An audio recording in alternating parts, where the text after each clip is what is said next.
Hello, good afternoon.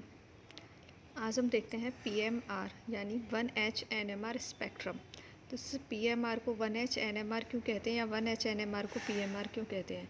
क्योंकि हमने पढ़ा था कि जिस एलिमेंट के न्यूक्लियस में एक हाइड्रोजन या एक प्रोटॉन या एक न्यूट्रॉन प्रेजेंट होता है या ऑड नंबर में प्रोटॉन न्यूट्रॉन होते हैं, उन्हीं के हमें सिग्नल्स प्राप्त होते हैं, उन्हीं को एनएमआर स्पेक्ट्रम में प्रोटॉन्स को यूज में ले सकते हैं।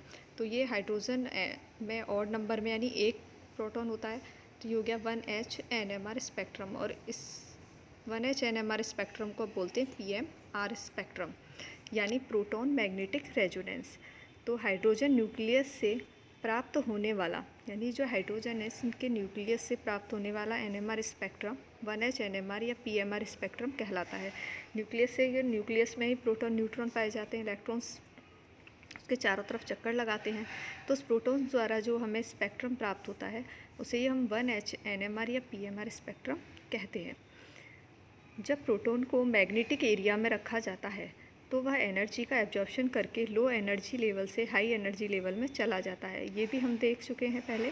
जब प्रोटॉन को हम मैग्नेटिक एरिया में रखते हैं, एक एनएमआर स्पेक्ट्रोमीटर द्वारा समझा था, तो वह एनर्जी का एब्जॉर्प्शन करता है और जब वो एनर्जी का एब्जॉर्प्शन करता है तो वो लो एनर्जी लेवल से अपने हाई एनर्जी लेवल में चला जाता है और इस सिचुएशन में स्पेक्ट्रम में एक सिग्नल उत्पन्न होता है।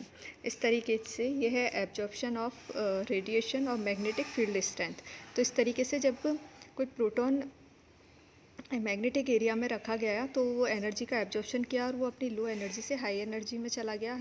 एनर्जी लेवल में चला जाने के बाद वहाँ पर एक सिग्नल प्राप्त होता है, स्पेक्ट्रम में एक सिग्नल प्राप्त होता है। इस तरीके से तो अलग अलग कंपाउंड्स के अलग अलग सिग्नल्स प्राप्त होते हैं, तो हम उन्हें इस तरीके से ड्रॉ करके दर्शाते हैं। तो सबसे पहले हम पढ़ते हैं number of signals from a sample.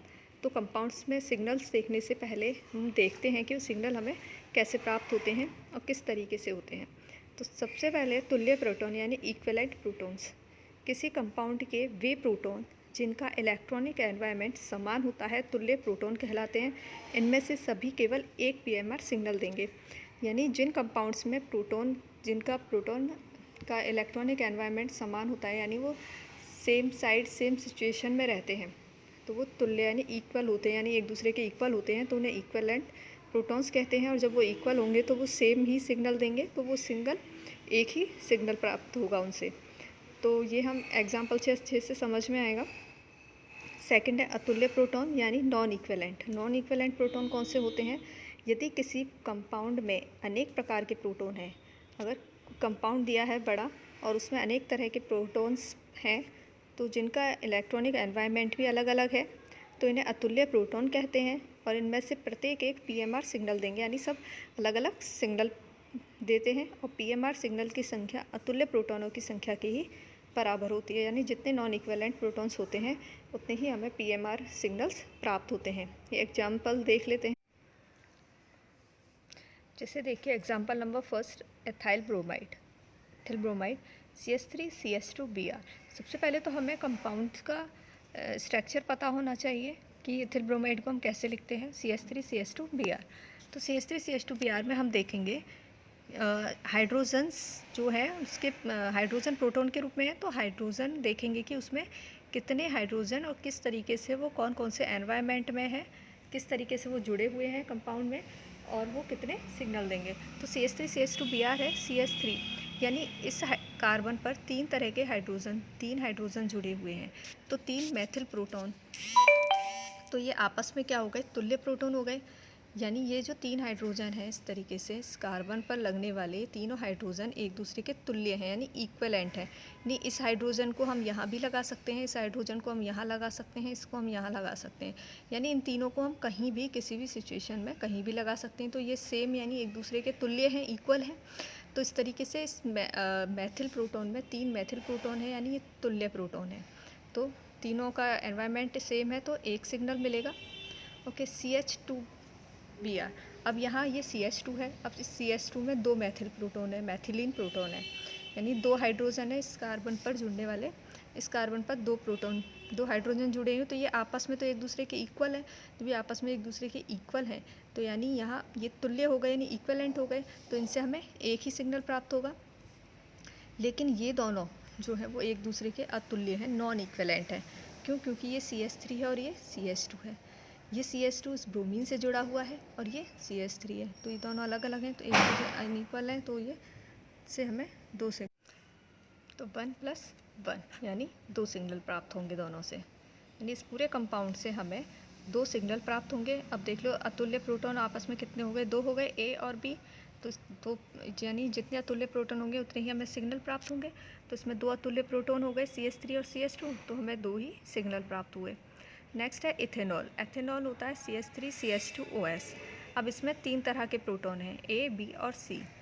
3 Maithil हैं, 2 इथाइल हैं, सॉरी मैथिलीन है, और एक अपना हाइड्रोक्साइड का है। तो 3 तरह के प्रोटॉन्स इसमें हैं, A, B और C।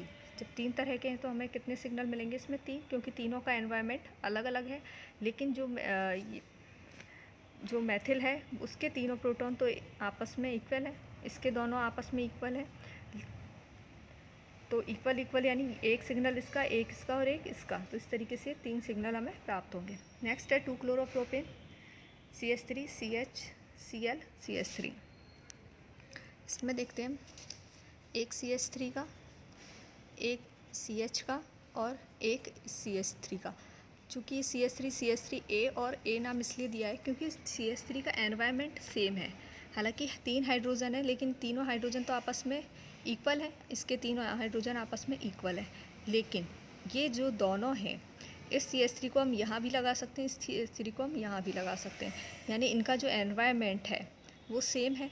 तो सेम है तो हमें इसका एक ही सिग्नल मिलेगा, चाहे इसको इस CH3 का ले लो या CH3 का ले लो। तो एक सिग्नल तो हमें इस A का मिलेगा यानी मैथिल प्रोटॉन्स का मिलेगा, और एक हमें इस क्लोराइड से जुड़ने वाले हाइड्रोजन का मिलेगा। तो इस तरीके से इसमें AB में 2 प्रकार के प्रोटॉन मिलेंगे, यानी 2 सिग्नल प्राप्त होंगे। नेक्स्ट है CH3 CH2 CH2Pr। अब इसमें 3 तरह के प्रोटॉन्स हैं और तीनों के एनवायरनमेंट अलग अलग है। यहाँ ये CH3 है A, CH2 है B और ये CH2 है C। अब सब लोग सोच रहे होंगे कि ये CH2 सेम होना चाहिए, इनका एनवायरनमेंट यानी सिग्नल एक ही मिलना चाहिए, लेकिन नहीं। क्यों? क्योंकि ये जो CH2 है वो Br ब्रोमीन से जुड़ा हुआ है, तो इसका जो एनवायरनमेंट है वो चेंज हो जाता है, और इस CH2 का, ये CH3 से जुड़ा है, इसका एनवायरनमेंट चेंज है, यानी ये तीनों अलग अलग तरह के प्रोटॉन्स हैं। इसलिए इसमें 3 प्रकार के प्रोटॉन मिलते हैं, और इसलिए तो 3 प्रकार के हमें 3 PMR सिग्नल प्राप्त होंगे। नेक्स्ट है number 5, CH3C double bond CHH यानी A, B और C। तो 3 प्रकार के प्रोटॉन हैं इसमें भी, A, B और C। अब सोच रहे होंगे कि B और C तो सेम हाइड्रोजन है, लेकिन सिस और ट्रांस पोजीशन देखें अगर हम, यानी इनका जो एनवायरनमेंट है, एक कार्बन के ऊपर जुड़ा हुआ, एक कार्बन के नीचे है, एक उसके आगे है और एक पीछे है। तो इस तरीके से एक दूर है या एक पास है, इस तरीके से इनका जो एनवायरनमेंट है वो चेंज हो जाता है, इसलिए हमें ये दोनों प्रोटॉन्स अलग अलग प्रकार के सिग्नल देते हैं। तो 3 प्रकार के प्रोटॉन हुए इसमें, A, B और C। तो इसमें 3 हमें PMR सिग्नल प्राप्त होंगे। आई थिंक बहुत ईजी तरीके से मैंने PMR सिग्नल निकालना समझाया है और समझ में आ भी गया होगा, और जो भी एग्जाम्पल है उन्हें करके देखना। Okay, thank you.